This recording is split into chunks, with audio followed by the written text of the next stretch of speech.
यहां पर जो प्रतिष्ठा होगी वहां पर भी आपके लिए यह देखने में आएगा कि कैसे एक जीव गर्भ से जन्म और तप की यात्रा करते करते केवल ज्ञान को प्राप्त करके मोक्ष को प्राप्त कर लेता है। यह एक जीव की आत्मा की परमात्मा तक की यात्रा का दर्शन कराने के लिए आप इन पंच कल्याणकों का आयोजन करते हैं।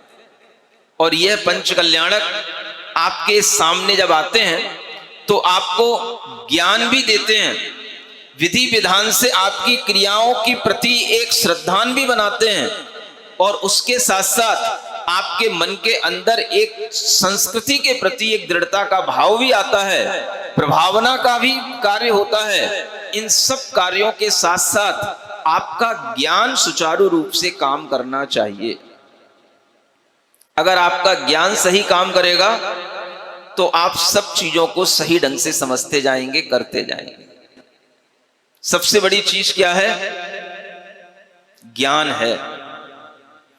आपके ज्ञान में चीजें समझ में आएंगी तो आपको उनके प्रति इंटरेस्ट आएगा और उनकी इंपॉर्टेंस भी समझ में आएगी। अगर आपको चीजें विश्वास में नहीं है, आपके इंटरेस्ट में नहीं है, तो आपको इन चीजों की कोई इंपॉर्टेंस समझ में भी नहीं आएगी। इसलिए आचार्यों ने कहा कि हर कार्य को ज्ञान से देखना, जानना और करना। ज्ञान नहीं है तो ज्ञान को अर्जित करना, ज्ञान के उन रिसोर्सेज के पास में पहुंचना जहां से हमें नॉलेज मिलती है, और वह नॉलेज हमारे लिए राइट नॉलेज हो। ऐसे चीजों की तरफ देखना, कहां मिलती है वो राइट नॉलेज, वह सोर्सेज कहां है, उसको अगर हम देखने की अपने अंदर एक क्षमता लाते हैं, एक विचार लाते हैं, तो हमारे अंदर एक भीतर से अलग तरह का एक भाव पैदा होता है। हमारे जीवन में एक बहुत ही अच्छा ट्रांसफॉर्मेशन होने लग जाता है, जिसके माध्यम से हम अपने जीवन में भी वह देख सकते हैं जो एक पाषाण में देखने के लिए हम यहां बैठे हैं। आप सोच रहे होंगे, एक पाषाण को पूज्य बना दिया जाता है, पाषाण को भगवान बना दिया जाता है। एक पाषाण के अंदर इतना बड़ा ट्रांसफॉर्मेशन हो सकता है, तो हमारे अंदर भी कुछ हो सकता है कि नहीं हो सकता? बोलो, सोचते हो कि नहीं सोचते हो? महाराज कहां गर्मी में किसी को सोचने की दिक्कत है, समय है, सब तो बस इस धुन में लगे हुए हैं। ये महोत्सव होना चाहिए, बड़ा मंडप बनना चाहिए, बड़ा पंच कल्याणक होना चाहिए, बड़े ढंग से ये कार्यक्रम अच्छे ढंग से संपन्न हो जाना चाहिए, बस सब इस मूड में है। सोच विचार तो सबका दूर ही हो गया है।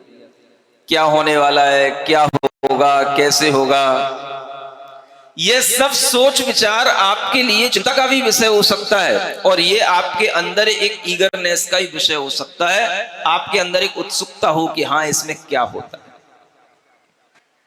बोलो, क्या चाहते हो? चिंता तो कुछ है नहीं तुम लोगों को। हमें तो लगता है कि अगर हम ना बोलें तो तुम कुर्सी पे पड़े पड़े लुढ़क जाओ। इतने निश्चिंत हो, चारों तरफ एसी लगवा लेते हो, कूलर लगवा लेते हो, बड़ी बड़ी अच्छी कुर्सियां और सोफे पे बैठ जाते हो, बस लुढ़कते रहते हो। यहां से सीधे उठोगे, सब इंतजाम है पूरा। चिंता तो है ही नहीं आप लोगों को। क्या करना है फिर? थोड़ा चिंतन तो करना है कि नहीं करना है? क्या चिंतन करना है? हमारे लिए जो चीजें सामने आती हैं, वो चीजें किस ज्ञान के साथ आती हैं, हमें उस ज्ञान की धारा से भी जुड़ने की एक मन में विचारधारा लानी चाहिए। आप लोग यह पंच कल्याणक के आयोजन करते हैं, बड़े बड़े संस्कृति को आगे बढ़ाने वाले कार्य भी करते हैं, लेकिन आप आज वर्तमान में यह भी देख रहे हैं कि लोगों के अंदर फिर भी जैनिज्म के प्रति जो इंटरेस्ट होना चाहिए वो कम होता जा रहा है। आपके प्रति आपके अंदर हो सकता है, लेकिन आपकी पीढ़ियों को, आपके बच्चों को इन चीजों में इंटरेस्ट बहुत कम आ रहा है। उसका कारण क्या है? बोलो, उसका कारण क्या है? क्या हो सकता है? अगर हम किसी चीज को अच्छे ढंग से समझाएं, साइंटिफिक वे में हम हर चीज को बच्चों के सामने प्रेजेंट करें, तो क्या ऐसा हो सकता है कि बच्चा नहीं सीखे, नहीं समझे? लेकिन उसके लिए पहले आपको भी सीखना पड़ेगा, आपको भी समझना पड़ेगा। जैन संस्कृति की रक्षा करने के लिए हमें इन आयोजनों के साथ साथ ज्ञान के प्रचार और प्रसार वाले जो कार्य चलते हैं उनसे भी जुड़ने का हमें मन बनाना चाहिए। और ऐसे कार्य आपके समक्ष समय समय पर आते रहते हैं। आज मैं एक उसी कार्य की बात कर रहा हूं जो मैं आज आपको बताना चाहता हूं, और वह कार्य एकेडमिक लेवल का कार्य है। अगर आप शिक्षा के स्तर पर अपना विचार, अपना ज्ञान बढ़ाएंगे तो आपका विश्वास बढ़ेगा, आपके अंदर जैनिज्म का संस्कार आएगा। अन्यथा केवल महोत्सव करने से 5 दिन में कोई आपके अंदर न संस्कार आता है, न कोई आपके अंदर विश्वास की कोई नींव पड़ती है। ये सब चीजें होती हैं ज्ञान की सतत साधना के साथ, और वह साधना आज भारत के अंदर चल रही है। पीएम मोदी के माध्यम से भी एक इंडियन नॉलेज सिस्टम, अपनी भारतीय ज्ञान की विकासों की धाराओं का एक उन्नयन किया जा रहा है, और ऐसे सिस्टम बनाए गए हैं जिसके माध्यम से आप अपने ज्ञान को आगे बढ़ा सकते हैं। जो ज्ञान सबके लिए काम का है, वह नॉलेज का सिस्टम आपके सामने जरूर होना चाहिए, तभी आप अपनी कल्चर को बचा सकेंगे, अपनी संस्कृति की रक्षा कर सकेंगे। और यह नॉलेज का सिस्टम अगर बढ़ता है, बनता है, तो कुछ बात बनती है। आप सब लोग यहां बैठे हैं, अगर मैं आपसे कहूं कि आपने क्या क्या डिग्री प्राप्त कर ली है, तो आप बताओगे कि मैं IITian हूं, मैं CA हूं, मैं MBA हूं, और कुछ है, BTech हूं, MTech हूं, ये सब डिग्रियां आपने ले रखी हैं। मैं अगर आपसे पूछूं कि आपने जैनोलॉजी में या जैनिज्म के अंदर कोई डिग्री ली है, क्या आपने अपनी जैनिज्म की जो प्राचीन लैंग्वेज है, प्राकृत भाषा, उसमें कोई आपने ज्ञान, उसके माध्यम से होने वाली शिक्षा का कोई आपने अपने अंदर विचार लिया है? बोलो, कुछ विचार आपके अंदर आएगा? एक भी व्यक्ति जो जैन दर्शन है, जिसे हम यहां पर आपको बता रहे हैं, तत् अतत् स्वभाव, प्रत्येक जीवादि पदार्थ के अंदर सत असत स्वभाव, प्रत्येक जीव अपने आप में है नहीं है, इन अपेक्षाओं का ज्ञान, ये सब हमें जो तीर्थंकरों ने दिया है। अगर हमें अपने ही जीव द्रव्य का ज्ञान नहीं होगा, हमें अपने ही जीव पदार्थ का सच्चा ज्ञान नहीं होगा, तो हम दुनिया की स्टैटिक्स पढ़ करके, MBA की डिग्रियां लेकर के, दुनिया की कॉमर्स और साइंस पढ़ करके हम क्या पालेंगे? आज जरूरत है हर व्यक्ति के लिए जैनिज्म का एक कोर्स करने की जरूरत है कि वह जैनिज्म में कम से कम MA की डिग्री जरूर ले, और यह डिग्री आपको यूनिवर्सिटी के थ्रू मिलनी चाहिए। इस तरह का प्रयास मेरे विचारों से चल रहा था और कई साल से चल रहा था। अब यह विचार लागू हो गया है, और यह सबसे पहले आपके इस पंच कल्याणक में अनाउंस किया जा रहा है। रीवा यूनिवर्सिटी में, MP में, अवधेश प्रताप सिंह रीवा में यूनिवर्सिटी, अवधेश प्रताप सिंह यूनिवर्सिटी के नाम से, वहां पर अरहम जैन विद्या शोध संस्थान की एक स्थापना हुई है, और उसमें उस यूनिवर्सिटी के माध्यम से प्राकृत का डिग्री कोर्स, जैनोलॉजी का डिग्री कोर्स, ये 2 डिग्री कोर्स वहां पर शुरू हुए हैं। इसके साथ साथ एक नया कोर्स जो आज तक दुनिया के अंदर नहीं है, गौ संवर्धन का कोर्स, एक सर्टिफिकेट कोर्स ये प्रारंभ हुआ है, और एक आपके स्वास्थ्य विज्ञान को ध्यान में रखते हुए एक आहार विज्ञान का एक कोर्स, सर्टिफिकेट कोर्स प्रारंभ हुआ है। ये कोर्स आपके लिए सामने आए हैं। आप जहां पर तमाम तरह की डिग्रियां ले रहे हैं, वहां पर आप अगर ग्रेजुएट हैं तो भी आप जेनोलॉजी के अंदर एमए कर सकते हैं।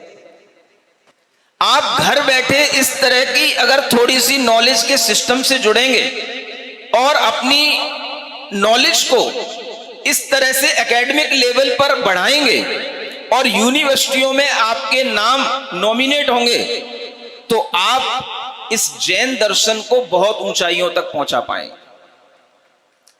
जब भी कोई दर्शन, कोई भी समाज, कोई भी सभ्यता ऊंचाइयों पर पहुंची है तो वह शिक्षा के माध्यम से पहुंची है, केवल मंदिर बनाने से नहीं पहुंची। और शिक्षा के जगत में अगर आप अपने लिए इस तरह से हर व्यक्ति के अंदर यह भावना हो, मैं भले ही एमबीए कर लूं, सीए कर लूं, आईआईटीएन बन जाऊं, एमटेक कर लूं, कुछ भी कर लूं, लेकिन मुझे एमए करने के लिए एक बार जरूर मन बनाना है कि हमें जैन दर्शन में एमए करना है।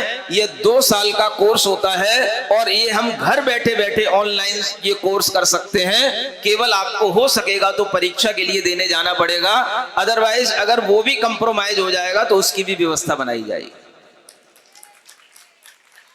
हर घर में बैठी हुई अनेक प्रकार की पढ़े लिखी बेटे भी होते हैं, बेटियां भी होती हैं, बहुएं भी होती हैं, जिन्हें कुछ ना कुछ अपने दिमाग को हमेशा राइट डायरेक्शन में ले जाने के लिए मन बनाए रखना चाहिए। नहीं तो घर में बैठे बैठे टीवी और मोबाइल देखते हुए आपके दिमाग खतरनाक हो जाएंगे। खराब नहीं होंगे, क्या हो जाएंगे? खतरनाक हो जाएंगे।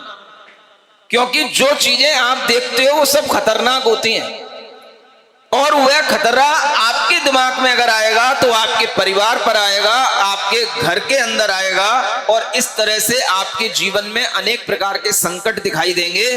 अगर आपका दिमाग सही चलेगा, आप राइट डायरेक्शन में राइट नॉलेज की तरफ चलेंगे, तो आपके अंदर ये विचार आएगा कि हम अपनी उम्र को बढ़ते हुए तो देख रहे हैं, लेकिन हम उसमें भी कुछ हासिल करते चले जा रहे हैं। घर के कामकाज के साथ में हमारे लिए थोड़ा सा घर बैठे बैठे इस तरह की आपकी सुविधाओं को ध्यान में रखते हुए ये प्रोग्राम आपके सामने लॉन्च किए जा रहे हैं।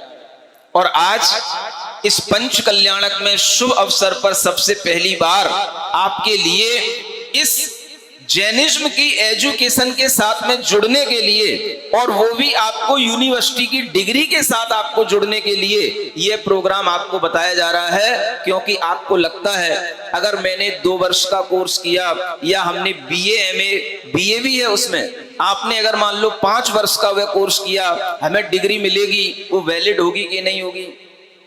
तो वो यूनिवर्सिटी की होगी तो वैलिड होगी, वो गवर्नमेंट यूनिवर्सिटी की डिग्री, वो आपके लिए आगे काम आएगी।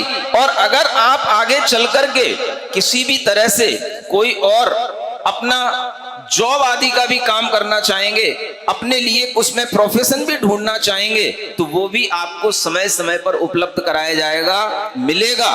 वो तब मिलेगा जब आप पहले कम से कम एमए होंगे, पीएचडी होंगे, जब आप अपना इस तरीके का लेवल बना लेंगे, तब आपके लिए कोई अच्छी यूनिवर्सिटी में किसी डिपार्टमेंट में भी अपॉइंट आपको किया जा सकता है। और इस तरह की चीजें अगर समाज में लोग करेंगे तो जैन संस्कृति आगे बढ़ेगी। सुनते हो? सौधर्मेंद्र माता पिता पंच कल्याणकों के यज्ञ नायक, बड़े बड़े पात्र बनने से ये मन में भाव तो आता है कि मैंने बड़ा काम किया है, हम बहुत बड़े हो गए हैं, हमने बहुत बड़ा अचीवमेंट कर लिया है। लेकिन इससे भी बड़ा अचीवमेंट और क्या हो सकता है, जो हमारे लिए आगे काम आने वाला हो, हमारी पीढ़ियों के लिए काम आने वाला हो। और मैं कहता हूं, घर में अगर पढ़े लिखे लोग हैं जो ग्रेजुएट हैं, तो उन्हें कम से कम हर व्यक्ति के लिए ये एमए इन प्राकृत और एमए इन जेनोलॉजी, ये 2 कोर्स जरूर अपने लिए करना शुरू कर देना चाहिए। और ये कार्य इसी पंच कल्याणक के इन लोगों के माध्यम से शुरू होना चाहिए। यहां पर इतने लोग बैठे हैं, और अगर यहीं से ये फॉर्म भरना शुरू हो जाएंगे तो यूनिवर्सिटी के लोग कहेंगे हम इस डिपार्टमेंट को आगे नियम से सुचारू रूप से चलाएंगे, क्योंकि यहां पर अनेक लोग इसमें अपना फॉर्म भर रहे हैं, रजिस्ट्रेशन कर रहे हैं और इसमें अपनी रुचि दिखा रहे हैं, यह आप लोगों के माध्यम से ये कार्य जब शुरू होगा तब कोई डिपार्टमेंट चलते हैं। अन्यथा आपने देखा होगा कई जगह डिपार्टमेंट खुल जाते हैं और उन्हें बंद करना पड़ता है क्योंकि वहां पर स्टूडेंट नहीं होते हैं। सुनते हो? स्टूडेंट बने रहो, शिष्य बने रहोगे तो सीखने की क्षमता बनी रहेगी, और जब तक सीखते रहोगे तब तक युवा बने रहोगे, और जिस दिन सीखना बंद कर दोगे उसी दिन बूढ़े हो जाओगे, उसी दिन मर जाओगे। इसलिए सीखने वाला व्यक्ति कभी बूढ़ा नहीं होता। अगर आप आचार्य महाराज को देखोगे, देखा है ना सबने, जीवन के अंत तक भी उन्होंने पढ़ना पढ़ाना छोड़ा नहीं। उस डोंगरगढ़ में जब वह अस्वस्थ अवस्था में भी थे तब भी वह, जो भी उनके पास में 3-4 मुनि महाराज थे, उस समय पर भी वह स्वाध्याय करते थे, पढ़ते थे, पढ़ाते थे। ये जो सीखने की चीज होती है, यह कभी भी अपने मन में कभी भी इसको स्टॉप नहीं लगाना चाहिए। जहां आपके मन में आ गया अब तो मुझे कुछ नहीं सीखना है, अब मेरी उम्र हो गई है, बस समझ लेना वो आपकी उम्र अब कोई काम की रही नहीं। आप अगर अपनी ब्रेन को हमेशा एक्टिव बनाए रखेंगे तो आप हमेशा यंग रहेंगे, और ब्रेन यंग रहता है तो बंदा यंग रहता है, और जो यंग रहता है उसे बालों से और दांतों से कोई फर्क नहीं पड़ता कि बाल सफेद हो गए कि दांत जड़ गए, वो ऑलवेज यंग है। इसलिए आपसे कह रहा हूं, अपने लिए जीवन में इस तरह के डिग्रियां लेना शुरू करें कि हमने अनेक लौकिक डिग्रियों के साथ साथ जैन दर्शन में भी हमें एमए करना है, पीएचडी करना है, और इस तरह से हम जैन दर्शन में जब पीएचडी करेंगे, हमारा एकेडमिक लेवल पर जो एक ग्राफ है वो बहुत अभी पीछे है, इसको आगे लाना है। और इसी ग्राफ से दुनिया के अंदर यूनिवर्सिटियों में यह लिस्ट चेक की जाती है कि किस विषय में कितने लोग पीएचडी करने वाले होते हैं, रिसर्च करने वाले होते हैं। जिस दर्शन में जितने ज्यादा लोग मिलते हैं उस दर्शन का उतना ही ज्यादा प्रचार माना जाता है और वह दर्शन उतना ही समृद्ध माना जाता है। सुनते हो? क्या सुन रहे हो? अब यहां पर हम बोली तो नहीं लगा रहा हूं। क्या करना है आपको? आज नए तरह का आज आपके लिए भाव दिया है, आपसे आज एक नया विचार, और इस विचार में कौन सम्मिलित होना चाहता है उसके लिए मैं हाथ उठवाना चाहता हूं कि हम इस कार्य में आगे बढ़ेंगे। और आज ही हम वह रीवा का फॉर्म देखेंगे, उस फॉर्म को फिल करेंगे, और आगामी समय में हम एमए करेंगे और आगामी समय में हम पीएचडी करेंगे। और आप ध्यान रखना, जितना संख्या में पीएचडी करने वालों का वह नंबर बढ़ेगा उतना ही विश्व के अंदर जैनिज्म का नाम बढ़ेगा, क्योंकि लोग शिक्षा के नाम से ही धर्म की ऊंचाइयां देखते हैं। आज ऐसा नहीं कि आपने बड़े बड़े पंच कल्याणक कर लिए तो आप बहुत बड़े हो गए। ये विचार बहुत दिनों से जो चल रहा था और उस विचार की ये समायोजना की जा रही थी, सतना चातुर्मास से इसको लागू करने का प्रयास चल रहा था और यूनिवर्सिटी के साथ में लगातार कांटेक्ट चल रहा था। अब जाकर के वहां पर पूरा एग्रीमेंट होकर के परमिशन हुई है और अब ये कोर्स वहां से लॉन्च हुए हैं। आज मैं पहली बार आपके सामने इस लॉन्चिंग के लिए बोल रहा हूं। सुनते हो?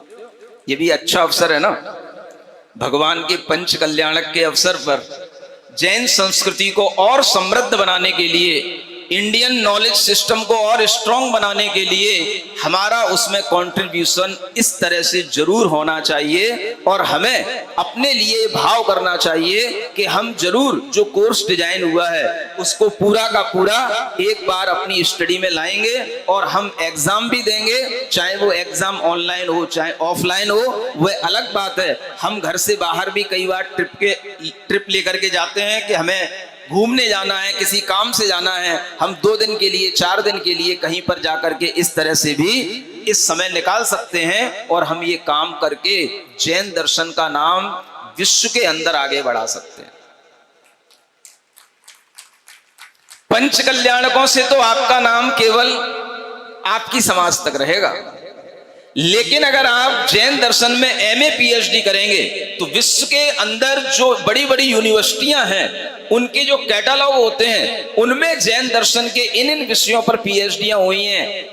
ये कैटलॉग में जब वहां पर नाम की एंट्री होगी, वह टॉपिक की एंट्री होगी, उससे जो आपका जैन दर्शन का भान और उसका लेवल जो आगे बढ़ेगा वह अपने आप में दुनिया के लिए महत्वपूर्ण होगा। इससे बड़ा काम और कुछ नहीं हो सकता है जो आप अपने जीवन में एक बार अवश्य कर सकते हैं। समझ में आ रहा है? कुर्सी पे बैठे लोगों को कुछ समझ नहीं आता, ऐसा लगता है। क्यों आ रहा है? बताओ जिंदा हो गए नहीं? थोड़ा हाथ उठा के तो बताओ। हाँ, सब जिंदा है।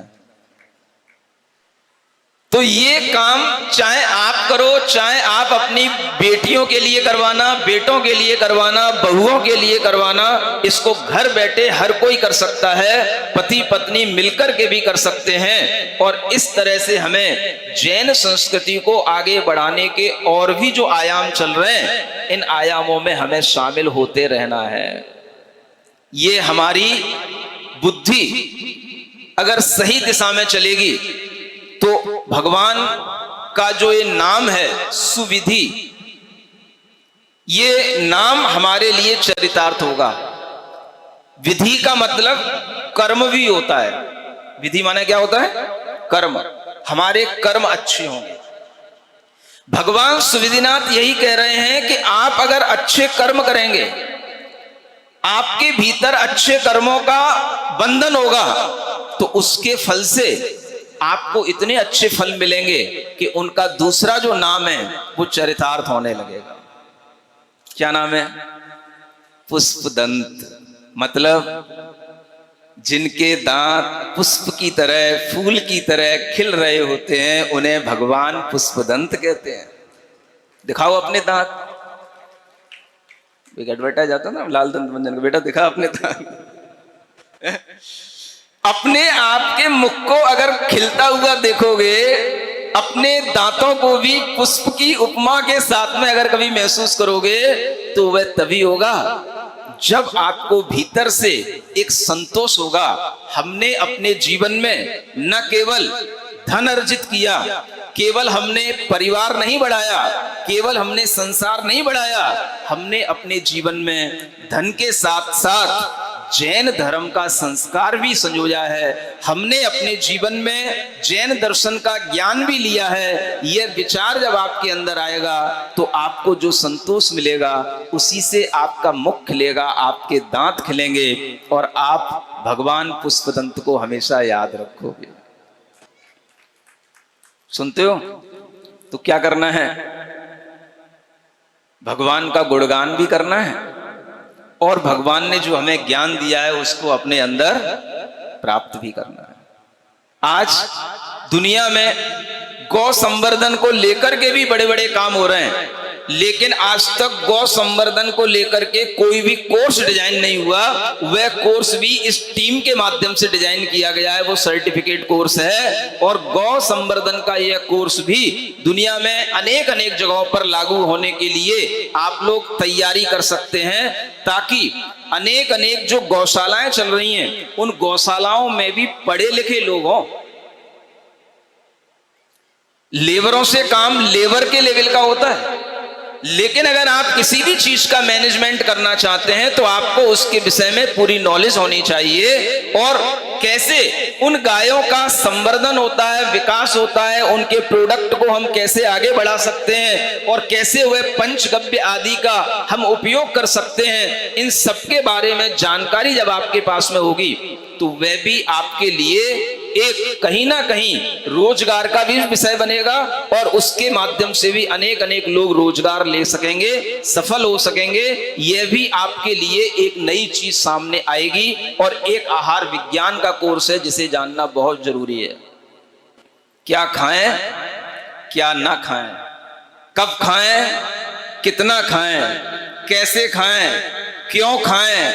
यह जरूरी नहीं है कि हम पहुंच गए जहां पर बफे सिस्टम चल रहा है, पार्टी चल रही है, हमें भूख लग रही कि नहीं लग रही, सब खा रहे हैं तो हमें भी ठूसना जरूरी है। ठूस तो लेते हैं, बाद में क्या होता है? डॉक्टर के पास जाते हैं।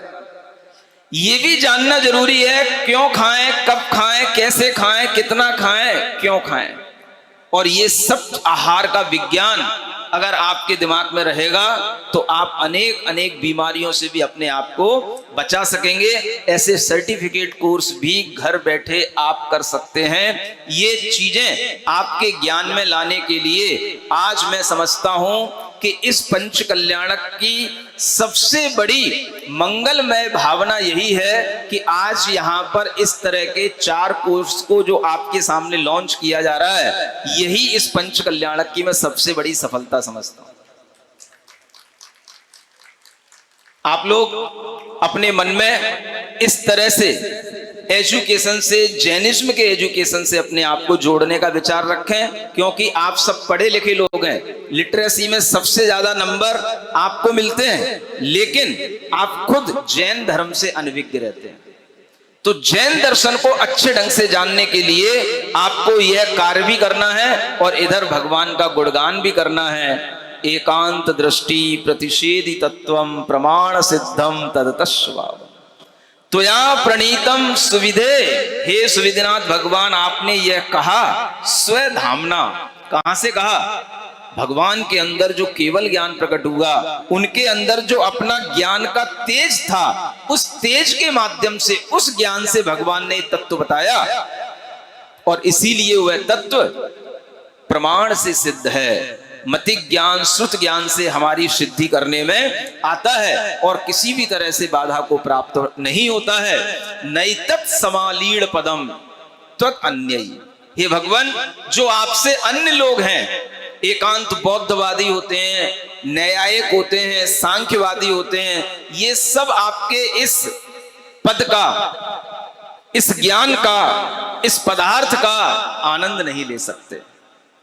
ये आपके इस तत्व ज्ञान से मिलने वाला सम्यक ज्ञान और उसकी अनुभूतियां, उसका आनंद उन्हें नहीं आ सकता, क्योंकि ये एकांत दृष्टि वाले लोगों को अनेकांत दर्शन का विश्वास नहीं होता। लेकिन भगवान ने जो बताया वह हमें अनेकांत दर्शन के माध्यम से तत्व बताया। इसलिए कभी भी ये मन में ऐसा एकांत विचार मत करना कि मैं हूं तो हूं ही हूं, नहीं नहीं होगा, या मैं नहीं हूं तो नहीं ही होगा, हूं नहीं होगा। मैं हूं भी और नहीं भी हूं। हर द्रव्य अपने स्वद्रव्य क्षेत्र काल से होता है और पर की अपेक्षा से वह नहीं होता है। आपकी अपेक्षा से मैं हूं, बताओ हूं कि नहीं? आपकी अपेक्षा से मैं नहीं हूं, मैं तो अपनी अपेक्षा से हूं। आपकी अपेक्षा से अगर मैं हो जाऊंगा तो आप और मैं दोनों एक हो जाएंगे। इसलिए आपकी अपेक्षा से आप हैं और मेरी अपेक्षा से मैं हूं। ये जब हमें तत्व का ज्ञान स्पष्ट होगा तब हमें समझ में आएगा कि मैं इस दुनिया में न कोई जीव तत्व को उत्पन्न कर सकता हूं और न मैं किसी जीव का विनाश कर सकता हूं। अगर ये तत्व ज्ञान दुनिया में बढ़ेगा तो आतंकवाद भी दूर होगा। सुन रहे हो? ये वर्ल्ड वार की जो तैयारियां हो रही हैं, ये इसी अज्ञानता के कारण से हो रही हैं। यह आतंक इसी भावना से उत्पन्न होता है, सिर्फ मैं हूं, मैं ही रहूंगा और बाकी सब काफिर हैं, सबको मिटा डालो। इसी का नाम क्या है? आतंक है। जब जैन दर्शन का अनेकांतवाद लोगों को समझाया जाए और समझ में आए कि भाई जो है वो हमेशा रहेगा, किसी को बंदूक से मिटा देने से कोई दुनिया से नहीं मिट जाता है। किसी का मरण हो जाने पर वह दुनिया से हमेशा के लिए उसकी सत्ता का विनाश नहीं हो जाता है। वह है, वह फिर तुम्हारे सामने आएगा। आज तुमने जिसको बंदूक से मिटाया है, कल वो तुम्हें बंदूक से मिटाने के लिए तुम्हारे सामने खड़ा होगा। और ये होता है। यही विश्वास करके अपने जीव तत्व का दर्शन करना, और सबके अंदर यही जीव तत्व है जो इसी स्वभाव वाला है, इस तरह का ज्ञान और विज्ञान अगर हमारे दिलो दिमाग में छाएगा तो अनेकांत दर्शन के माध्यम से इस विश्व के अंदर शांति का प्रस्फुटन होगा। अनेकांतवाद कभी भी तोपों, हथियारों और मिसाइलों से शांत नहीं होगा, उसे अनेकांतवाद की विचारधारा से शांत किया जा सकता है। लेकिन ये विचार लोगों के पास पहुंचाने के लिए आपको आगे आना पड़ेगा। जब आप ही अपने जैन दर्शन के बारे में कुछ नहीं जानते तो दूसरों को क्या सिखाओ? तो आपके अंदर इतना ज्ञान आना चाहिए कि आप खुद इस तरह के सिस्टम को आगे बढ़ाने में मदद करो, और ये भाव दुनिया के सामने लाओ कि दुनिया में बंदूक से किसी को मार देने से कोई मर नहीं जाता है, कोई मिट नहीं जाता है। ये हमारी अज्ञानता होती है। वह अज्ञानता ही हमारे लिए बाद में ऐसा फल देती है कि सामने वाला 2-5 साल के बाद में फिर तैयार होकर के आपके सामने बंदूक लेकर के खड़ा होगा। इसलिए जितने भी लोग ये होते हैं जो दूसरों को गोलियों से मारते हैं, बंदूकों से मारते हैं, इनका अंत देखना इसी तरह के घटनाओं से इनका अंत होता है। इसी तरह की मृत्यु के माध्यम से इनका मरण होता है। यह जस का तस, जैसे को तैसा, ये अपना कर्म हमें स्वयं उस तरह का फल देता रहता है। इसलिए आचार्य कहते हैं सबकी रक्षा करो, सब जीवों के लिए एक जैसा समझो, और सब जीवों के अंदर वह तत्व देखो जो तत्व हमारे अंदर विद्यमान है। ऐसा अगर हम अपने जीवन में लाएंगे तो जीवन सबका खुशहाल होगा और सबके जीवन में सुख शांति होगी। आज का यह कार्य पहला दिन है, आज फुर्सत में हो इसलिए ज्यादा बोल दिया, कल से फुर्सत आपको थोड़ी कम मिलेगी। फिर भी कोशिश की जाएगी कि आपको ज्ञान की खुराक तो पूरी की पूरी दी जाए, है ना?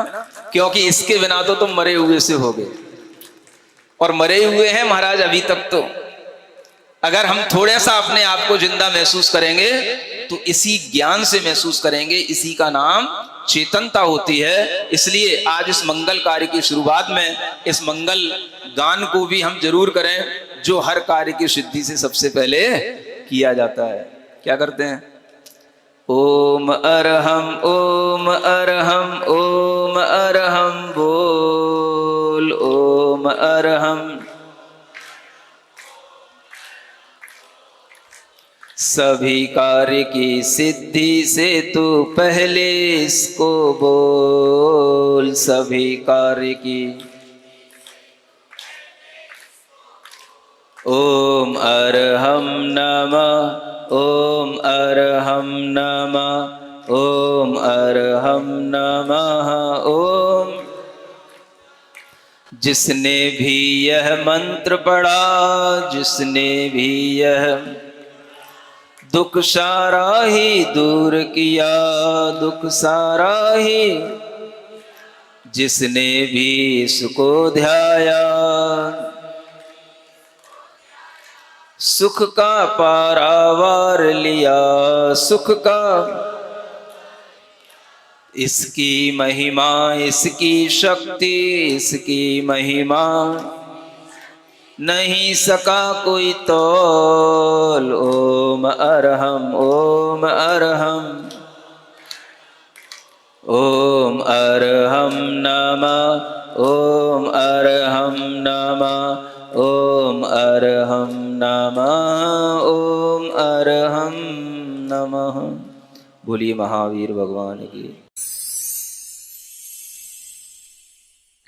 सिरिजिणवाणी जग कल्याणी, जग जन मदतम मोहरी, जनमण हारी गढ़हर हारी, जम जरा भव रोग हरि। तिथ्य राणम दिव्य झुणिम जो पढ़ई सुणई मय्ये धारई, राणम सौख मणंतम धर्य सासद मोक्ष पदम पावई। सासद मोक्ष पदम पावई।